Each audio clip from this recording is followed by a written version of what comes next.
السلام علیکم ورحمۃ اللہ وبرکاتہ۔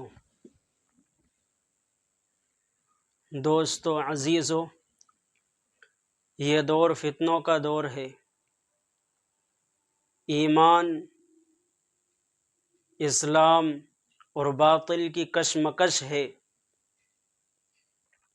اور گویا کہ اس وقت پوری امت مسلمہ ایک آزمائش کے دور سے گزر رہی ہے۔ ہر طرف سے امت کفر کے نرغے میں ہے، کفر کی تیز و تند ہوائیں چل رہی ہے، اور طوفان ارتداد کی ایسی لہر اس امت کے گھروں میں داخل ہو چکی ہے کہ جس سے بچنا اب ناممکن سا نظر آ رہا ہے۔ اور نبی اکرم صلی اللہ علیہ وسلم کی ایک حدیث جس میں آپ صلی اللہ علیہ وسلم نے فرمایا: بادروا بالاعمال فتنا كقطع اللیل المظلم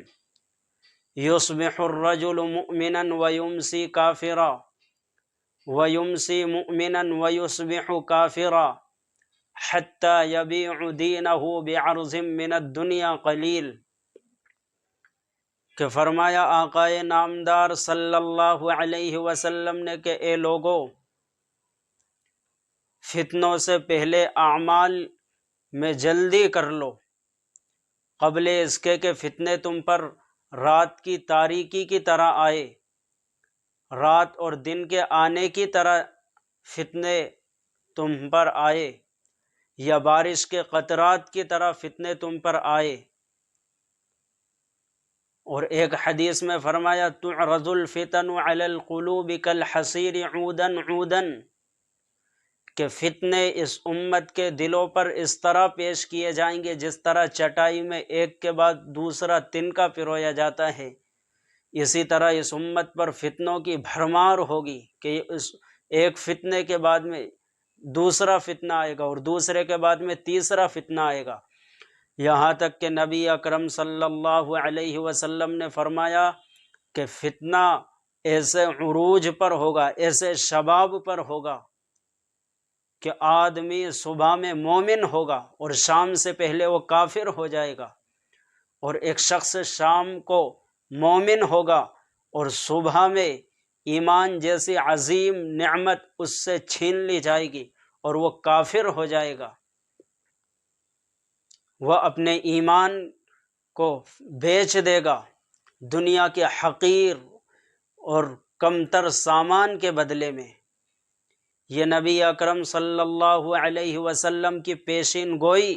آج ہم اپنی آنکھوں سے دیکھ رہے ہیں کہ اتنی تیزی کے ساتھ ہماری نسل ارتداد کے دہانے پر جا رہی ہے کہ ان کو روکنا اور کنٹرول کرنا نام بے بس نظر آتا ہے۔ لہٰذا ایک ایسا دل دہلا دینے والا واقعہ سامنے آیا کہ جسے سن کر کے کلیجہ پھٹتا ہے اور انسان افسوس کرتا ہے، تعجب کرتا ہے۔ واقعہ یہ ہے کہ ایک لڑکی، مسلمان لڑکی، جس نے کسی سے عشق لڑایا، جو کسی کی محبت میں اس طرح گرفتار ہوئی کہ اسے اپنی ماں کی موت کی فکر نہیں، لہٰذا وہ لڑکی اپنے اس بوائے فرینڈ کے ساتھ جا رہی ہے، والدین، ماں اس کی منت سماجت کر رہی ہے کہ بیٹی مت جا، ہماری لاج رکھ، ہماری عزت کا خیال رکھ، لیکن اس خبیث، بدبخت، ملعون، جہنمی عورت نے اس اپنی ماں کو دھکا دیا اور کہا کہ میں جاؤں گی۔ لہٰذا بس دھکا دینا تھا کہ ماں کو ہارٹ اٹیک آیا اور اس کا وہیں انتقال ہو گیا، اور یہ بدبخت، محروم القسمت، ملعون، خبیث عورت اس کی لاش سے گزر کر کے اپنے بوائے فرینڈ کے ساتھ گاڑی میں بیٹھ کر کے، گاڑی میں سوار ہو کر کے وہ جا رہی ہے، ماں کی لاش سے گزر کر کے۔ اس طرح کے دل دہلا دینے والے اور خطرناک واقعات اس امت میں پیش آ رہے ہیں۔ ظاہر بات ہے کہ یہ صرف غلطیاں بچیوں کی نہیں، ان کے والدین کی غلطیاں ہیں، جو اپنی بچیوں کو آزاد کر دیتے ہیں اور ان کی فکر نہیں کرتے، دین کی فکر نہیں کرتے، ان کے ایمان کی حفاظت نہیں کرتے، ان کے شریعت کی حفاظت نہیں کرتے، اور ان کو ان لچے لپنگے ملعون قسم کے جہنمی اسکول اور کالجوں میں بھیج دیتے ہیں، جہاں ان کے ایمان پر ڈکیتی ماری جاتی ہے، ان کے شریعت پر ڈکیتی ماری جاتی ہے، ان سے ایمان جیسی قیمتی چیز ان سے چھینی جاتی ہے۔ اس طرح کے واقعات سے امت کو ہوشیار ہونا چاہیے، بیدار ہو جانا چاہیے، اور اپنے اولاد کی ایسی تربیت کرنا چاہیے کہ وہ ہمارے ہاتھوں سے نہ نکل سکے، ورنہ واقعات دن بدن بڑھتے جا رہے ہیں۔ ان واقعات میں عبرت ہے ان لوگوں کے لیے جو اپنے بچوں کی طرف سے، اپنی بیویوں کی طرف سے، اپنی بیٹیوں کی طرف سے اس طرح غافل ہیں کہ انہیں اس کے بارے میں کچھ پرواہ ہی نہیں ہے، کچھ فکر ہی نہیں ہے۔ بچی گھر سے جب اسکول جاتی ہے برقاب اور نقاب میں، اس کے بعد میں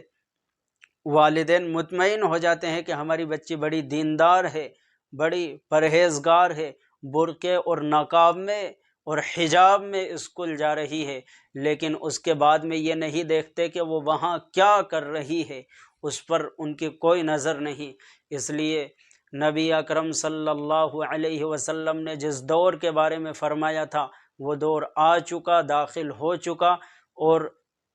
تیزی سے، جس طرح لوگ تیزی سے حلقہ اسلام میں داخل ہو رہے ہیں، اسی طرح لوگ تیزی سے اسلام سے نکل رہے ہیں۔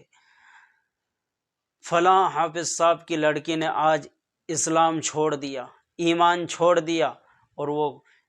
کافر بن گئی۔ اس طرح کے واقعات دن بدن سننے میں آ رہے ہیں۔ اللہ اس قوم کی، امت مسلمہ کی بیٹیوں کی حفاظت فرمائے، ان کے ایمان کی عزت و آبرو کی حفاظت فرمائے۔ یقیناً جو لوگ ہماری ان بیٹیوں کے خلاف اس طرح کی سازشیں کر کے ان کو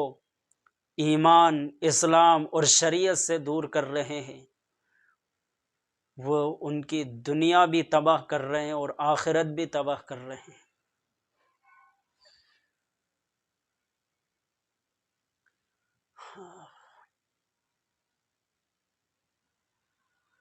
اللہ تعالی ہم سب کو اپنے ایمان اور اسلام کی حفاظت کی توفیق عطا فرمائے، آمین۔